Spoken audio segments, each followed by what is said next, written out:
வணக்கம். நம்ம இந்த வீடியோவில் என்ன பார்க்கலாம் அப்படின்னா பிரின்சிபல்ஸ் ஆஃப் மேனேஜ்மெண்ட் பார்க்கலாம். பிரின்சிபல்ஸ் ஆஃப் மேனேஜ்மெண்ட்னாலே நம்மளுக்கு தெரியும். ஹென்ரி ஃபயால் பிரின்சிபல்ஸ் இருக்குது, FW டெய்லர் பிரின்சிபல்ஸ் இருக்குது, மாண்ட் கேலோ பிரின்சிபல்ஸ் ஆஃப் மேனேஜ்மெண்ட் இருக்குது. இப்போ நம்ம இந்த வீடியோவில் என்ன பார்க்குறோம் அப்படின்னா ஹென்ரி ஃபயாலோட 14 பிரின்சிபல்ஸ் பார்க்கலாம். ஃபஸ்ட்டு இது உங்களால் ஐடென்டிஃபை பண்ண முடியுதான்னு பாருங்கள். இது யாருன்னு சொல்லுங்கள், பின்னாடி இது ஸ்லைடு வரும். இப்போ இந்த செஷனில் நம்ம என்ன கவர் பண்ணுறோம் அப்படின்னா ஹென்ரி ஃபயால்னா யார், அப்புறம் அவரோட 14 பிரின்சிபல்ஸ், அப்புறம் கன்க்ளூஷன். இதான் நம்ம இந்த வீடியோவில் கவர் பண்ண போகிறோம். இந்த வீடியோவில் நம்ம எஸ்பெஷலாக என்ன பார்க்க போகிறோம் அப்படின்னா ஹென்ரி ஃபயால்னா யார், அப்புறம் ஃபஸ்ட்டு 8 பிரின்சிபல்ஸ் வந்து பார்க்கலாம். இப்போ வந்து ஹென்ரி ஃபயால்னா யார் அப்படின்னா இவர் தான் ஹென்ரி ஃபயால். நான் முன்னாடி அந்த ஸ்லைடில் போட்டேன்ல ஹூ இஸ் திஸ்ன்னு, அவர் தான், இதுதான் ஹென்ரி ஃபயால். இவர் யார் அப்படின்னா ஒரு மைனிங் இன்ஜினியர். எங்கே ஒர்க் பண்ணியிருந்தாரு அப்படின்னா ஃப்ரெஞ்ச் மைனிங் கம்பெனியில் ஒர்க் பண்ணியிருந்தாரு. அவர் தான் வந்து இந்த தியரிஸ் ஆஃப் மேனேஜ்மெண்ட் வந்து டெவலப் பண்ணார். எப்போ அப்படின்னா ஏர்லி 20th century போதே வந்து அவர் டெவலப் பண்ணிட்டாரு இந்த பிரின்சிபல்ஸை. அதாவது இவரோட ஸ்கூல் ஆஃப் தாட் வந்து எப்படி சொல்லுவாங்க அப்படின்னா கிளாசிக்கல் தியரி ஆஃப் மேனேஜ்மெண்ட் அப்படின்னு சொல்லுவாங்க. இப்போ வந்து ஃபஸ்ட்டு பிரின்சிபல் வந்து நம்ம டிவிஷன் ஆஃப் ஒர்க் அப்படின்றது பார்க்கலாம். டிவிஷன் ஆஃப் ஒர்க் அப்படின்றது என்னன்னா ஒரு டோட்டல் ஒர்க் கொடுத்துருவாங்க. அந்த ஒர்க்கை வந்து இவங்க வந்து ஸ்மால் டாஸ்க் ஆர் ஜாப்ஸ் வந்து இவங்க பிரிச்சுக்கணும். அதுதான் வந்து டிவிஷன் ஆஃப் ஒர்க் மீனிங்கு. இதில் வந்து ஒரு ட்ரெயின்டு ஸ்பெஷலிஸ்ட் இருப்பாங்க. அந்த ட்ரெயின்டு ஸ்பெஷலிஸ்ட்ஸ் வந்து ஒரு ஈச் ஜாப் வந்து பெர்ஃபார்ம் பண்ணுவாங்க. அதுதான் வந்து டிவிஷன் ஆஃப் ஒர்க் அப்படின்னு சொல்கிறாங்க. இந்த டிவிஷன் ஆஃப் ஒர்க் எது வரைக்கும் லீட் ஆகும் அப்படின்னா ஸ்பெஷலைசேஷன் வரைக்கும் லீட் ஆகும். இப்போ இந்த டிவிஷன் ஆஃப் ஒர்க் கொண்டு வரதுனால அந்த நிறையாவும் ப்ரொடியூஸ் பண்ண முடியும், பெட்டராக ஒர்க் பண்ண முடியும் வித் த சேம் எஃபர்ட்டோட அந்த ஒர்க்கை முடிச்சிடலாம் அப்படின்னு சொல்கிறாங்க. இந்த டயக்ராமில் பார்த்தோம் அப்படின்னா இவர் தான் வந்து நம்ம சிஇஓன்னு வச்சுக்கலாம்.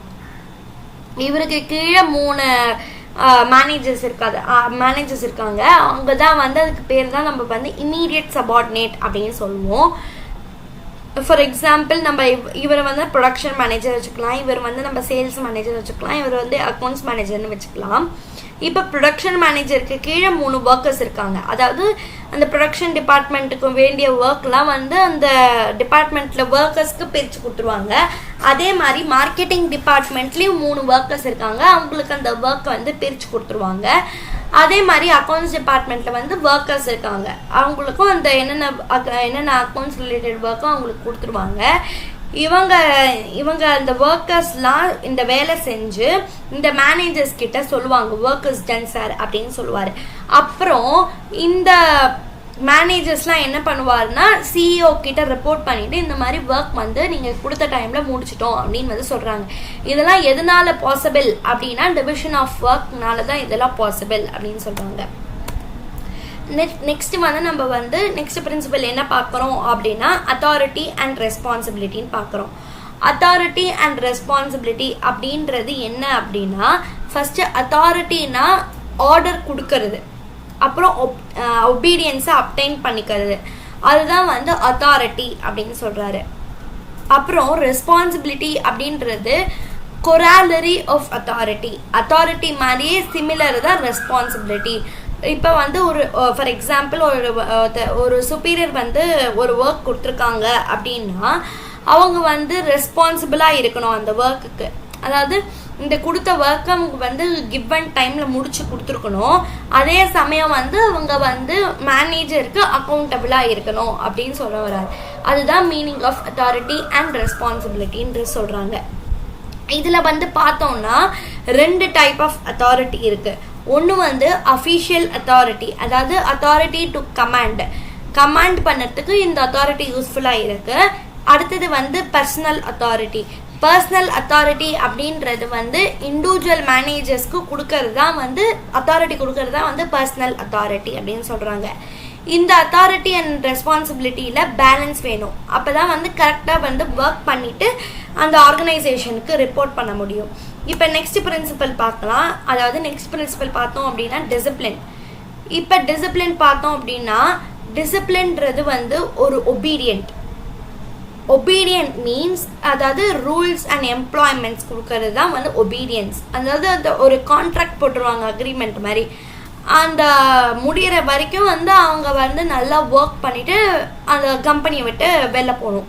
அதுக்கப்புறம் வந்து டிசிப்ளின் எப்படி ரெக்வயர் பண்ணுவாங்க அப்படின்னா குட் சுப்பீரியர்ஸ் மூலயமா வந்து ரெக்வயர் பண்ணுவாங்க. அதாவது வந்து கிளியர் அண்ட் ஃபேர் அக்ரிமெண்ட்ஸாக இருக்கலாம், இல்லைனா வந்து ஜுடிஷியஸ் அப்ளிகேஷன்ஸ் ஆஃப் பெனால்ட்டிஸும் இருக்கலாம். அதனால தான் வந்து டிசிப்ளின்னா என்னென்னா சிம்பிள் மீனிங் எப்படி சொல்லுவோம் அப்படின்னா obedience to the organisation rules and employee agreement. அதுதான் வந்து டிசிப்ளின். அதுக்கேற்ற மாதிரி தான் அவங்க வந்து டிசிப்ளினாக நடந்துக்கணும். இதுதான் வந்து ஒரு டைப் ஆஃப், அதாவது இது ஒரு principles of Henri Fayol principles of management. Next என்ன பார்க்க போகிறோம் அப்படின்னா unity of command. Unity of command அப்படின்றது நான் ஏற்கனவே உங்களுக்கு சொல்லியிருக்கேன் ஆர்கனைசேஷன் பிஹேவியரில். நீங்கள் அந்த வீடியோ போய் நீங்கள் செக் பண்ணிங்கன்னா உங்களுக்கு தெரியும். நான் டிஸ்கிரிப்ஷனில் கொடுக்குற அந்த லிங்க் போய் செக் பண்ணிக்கோங்க. யூனிட்டி ஆஃப் கமாண்ட் அப்படின்றது என்ன அப்படின்னா இப்போ ஒரு எம்ப்ளாய், அதாவது இப்போ ஒரு சபார்டினேட்டுக்கு ஒரு ஒர்க் கொடுக்காங்க அப்படின்னா அவங்க வந்து ஒரே ஒரு சுப்பீரியருக்கு தான் ரெஸ்பான்சிபிளாக இருக்கணும்.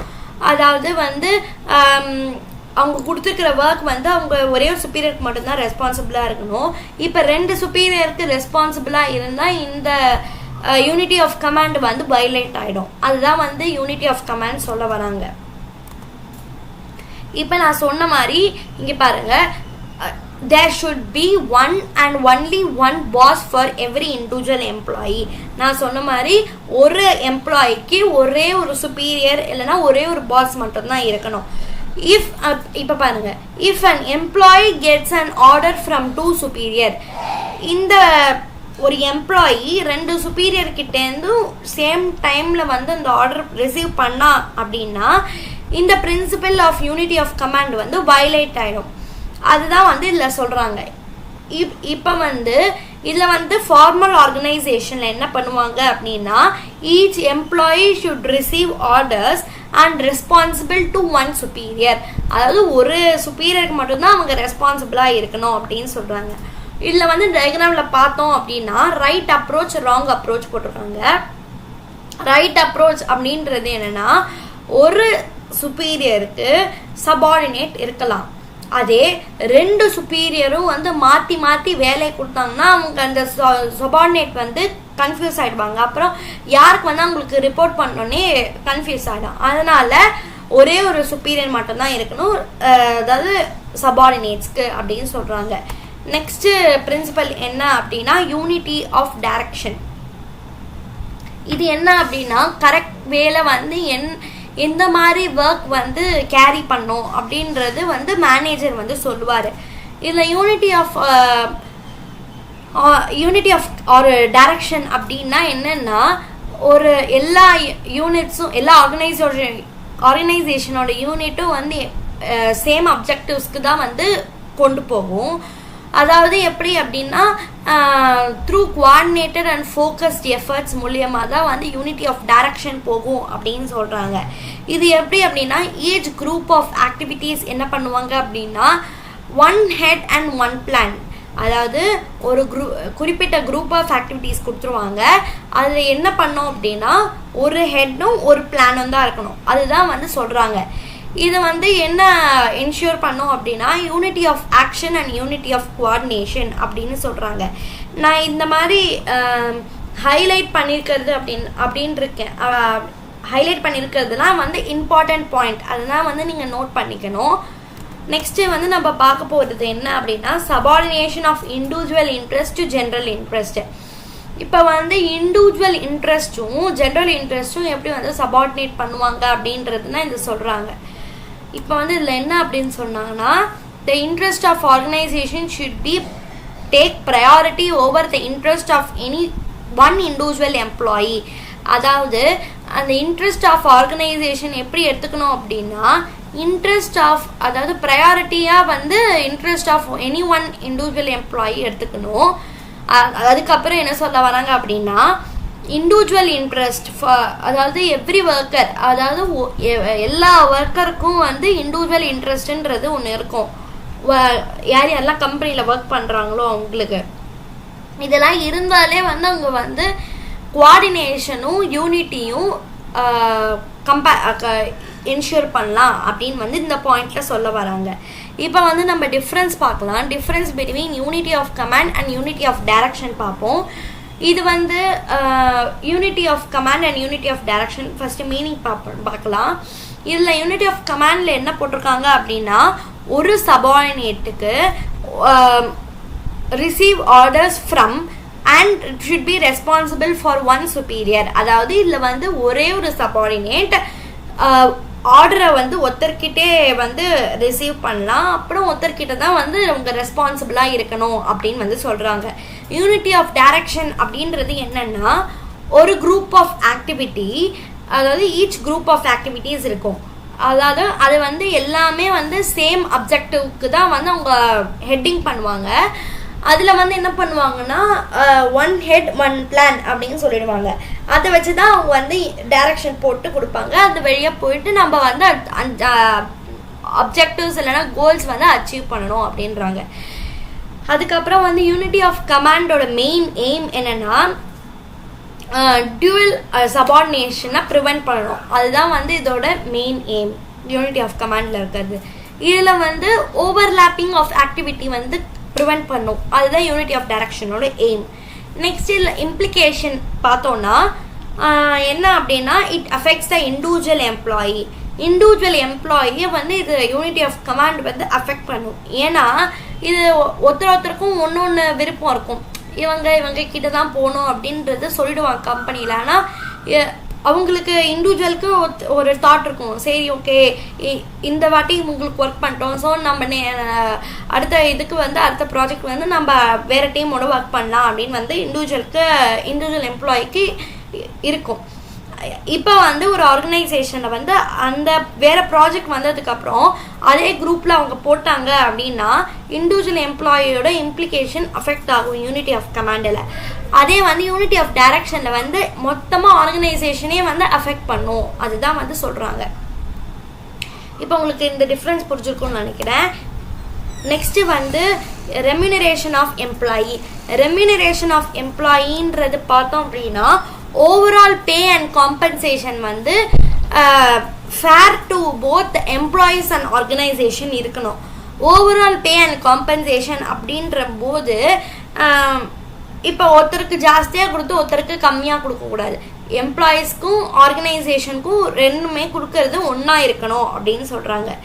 த employee should be paid fair wages.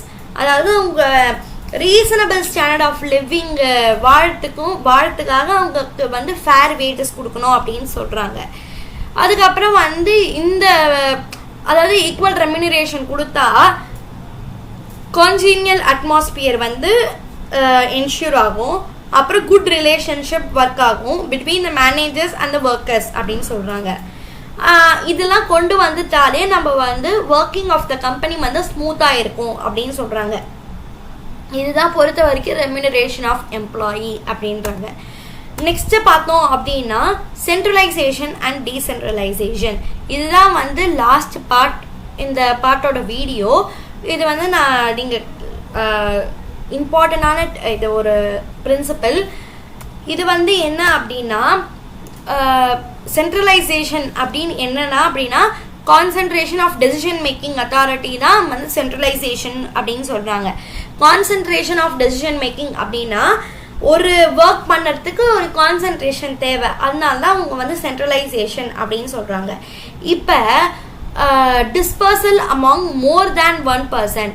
இப்போ டிஸ்பர்சலாக இருந்ததுன்னா அப்படின்னா மோர் தேன் ஒன் பர்சன் அப்படின்னு கொடுத்துருந்தாங்கன்னா அது வந்து டீசென்ட்ரலைசேஷனில் போயிடும்.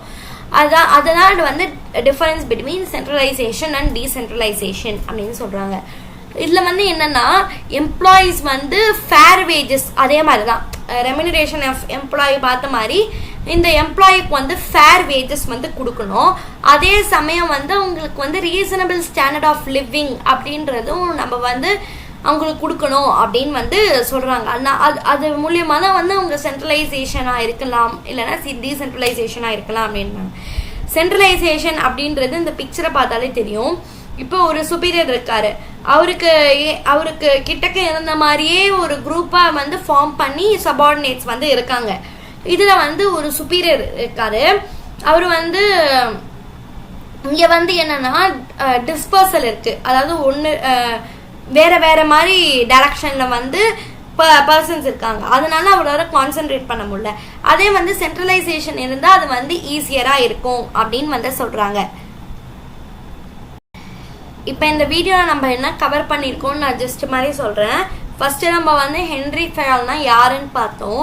அப்புறம் வந்து ஃபர்ஸ்ட் 8 பிரின்சிபல்ஸ் பார்த்தோம், அதாவது டிவிஷன் ஆஃப் ஒர்க், அதுக்கப்புறம் வந்து அத்தாரிட்டி அண்ட் ரெஸ்பான்சிபிலிட்டி, அப்புறம் வந்து டிசிப்ளின், அப்புறம் யூனிட்டி ஆஃப் கமாண்ட், அப்புறம் யூனிட்டி ஆஃப் டைரக்ஷன், அப்புறம் சபார்டினேஷன் ஆஃப் இண்டிவிஜுவல், அதாவது general interest to individual interest, அப்புறம் ரெம்யூனரேஷன் ஆஃப் எம்ப்ளாயி, அதுக்கப்புறம் சென்ட்ரலைசேஷன் அண்ட் டீசென்ட்ரலைசேஷன் அப்படின்னு பார்த்துருக்கோம்.